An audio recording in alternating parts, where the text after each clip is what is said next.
ওকে, so আমরা next কোয়েশ্চেনে যাচ্ছি।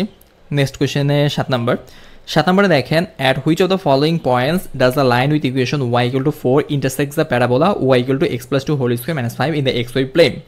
অর্থাৎ এখানে একটা লাইন আছে, একটা প্যারাবোলা আছে, এই প্যারাবোলা এবং এই লাইনটা যে কোনো দুইটা পয়েন্টে সেট করে, ওই দুইটা ছেদবিন্দু কি সেটা বের করতে বলছে। এখন এটা হচ্ছে আমরা হয়তো এটা ম্যাথমেটিক্যালি করলে, হাতে কলমে করলে বের করতে পারবো, কোনো সমস্যা হবে না। কিন্তু আমরা যেহেতু সময় সেভ করতে যাচ্ছি, আমরা কি করবো, সরাসরি ডেসমস ক্যালকুলেটরে এই ইকুয়েশনটা উঠিয়ে দিব, এই ইকুয়েশনটা উঠিয়ে দিব। সো y ইকুয়াল টু 4, একটা হচ্ছিল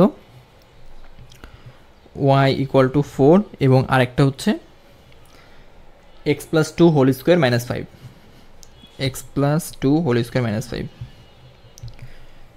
x plus 2 whole square minus 5। Okay, so দেখেন এখানে কিন্তু আমি দুইটা ইকুয়েশন পেয়ে গেলাম, y ইকুয়াল টু 4 এর একটা ইকুয়েশন। সো 7 এখানে কি আছে, 7 হচ্ছে বলা আছে, at which of the following points does the line with equation y equal to 4 intersects the parabola y equal to x plus 2 whole square minus 5 in the x y plane. So একটা line দেওয়া আছে, একটা parabola দেওয়া আছে, এরা একজন আরেকজনকে intersect করে বা ছেদ করে, কোন দুইটা পয়েন্টে ছেদ করে সেটা হচ্ছে আমাদেরকে বের করতে হবে। সো এটা হচ্ছে আমরা ট্রেডিশনালি ম্যাথমেটিক্স করে হয়তো বের করতে পারবো, বাট সেটা না করে আমরা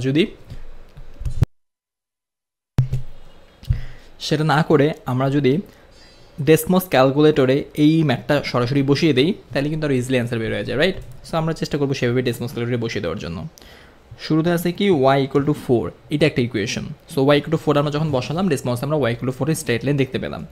এরপর আমরা আমাদের সেকেন্ড ইকুয়েশনটা কি, y equal to x plus 2 whole square minus 5, y equal to x plus 2 whole square minus 5। So এই যে আমরা y equal to x plus 2 whole square minus 5 ইকুয়েশনটা বসিয়ে দিলাম। দেওয়ার পরে আমি এখন স্ট্রেট লাইনের ইকুয়েশনটা এখানে দেখতে পাচ্ছি, প্যারাবোলার ইকুয়েশনটা আমরা এখানে দেখতে পাচ্ছি, রাইট? সো আমি যেহেতু এখানে দুইটাই দেখতে পাচ্ছি, আমি এটাও দেখতে পাচ্ছি এখানে কোন দুইটা পয়েন্টে ইন্টারসেক্ট করতেছে। একটা হচ্ছে এই যে এই পয়েন্টটা -5 4, এবং আরেকটা দেখতে পাচ্ছি এই যে 1 4। এই দুইটা পয়েন্টে ইকুয়েশন দুইটা একটা আরেকটাকে ইন্টারসেক্ট করতেছে, রাইট? ছেদ করতেছে, ওইটাই আমাদের কাছে জানতে চাইছে। সো -5 4 এবং 1 4 কোন অপশনে আছে? এই যে বি নাম্বার অপশন আমি দেখতে পাচ্ছি, -5 4 আছে এবং 1 4 আছে, তার মানে বি নাম্বারটা এখানে অ্যান্সার।